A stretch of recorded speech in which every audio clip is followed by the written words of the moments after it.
السلامة ومرحبا الناس الكل في فيديو اليوم باش نقدموا لكم التشكيلة المحتملة للمنتخب التونسي لمواجهة منتخب جنوب افريقيا. في حراسة المرمى بشير بن سعيد، في مركز الظهير الايسر علي العابدي، في مركز الظهير الايمن يان فاليري، في محور الدفاع منتصر الطالبي وياسين مرياح، في وسط الميدان عيسى العيدوني، ناس الصخيري، محمد علي بن رمضان، في مركز الجناح الايمن سيف الله الطيب، في مركز الجناح الايسر الياس العاشوري، كقلب هجوم سيف الدين الجزيري. بهذه التشكيلة يسعى جلال القادري لتحقيق الانتصار وتحقيق أول 3 نقاط وتجاوز خيبة الجولة الأولى بالخسارة أمام المنتخب الناميبي، والتعادل في الجولة الثانية أمام المنتخب المالي. يلزم المنتخب التونسي يلعب على الربح باش تبقى حظوظنا وافرة في هذه المجموعة، ولا خيار غير الانتصار. إن شاء الله جلال القادري يعرف كيفاش يتعامل مع المباراة وكيفاش يقع نقاط ضعف الفريق المنافس، وكيفاش يوظف ملاعبيته.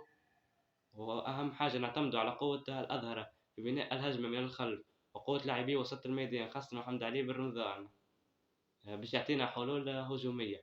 ويلزم سيف الدين الجزيري يستغل الفرص اللي تجيه. إن شاء الله الملاعبية يكونوا جاهزين بدنيا، يقدموا مباراة جيدة تكتيكيا. إن شاء الله نتيجة مباراة المنتخب المالي والمنتخب الناميبي تكون في صالح المنتخب التونسي، ونتعداو للدور الثاني. رسميا ترشح المنتخب الموريتاني والمنتخب المغربي والمنتخب المصري.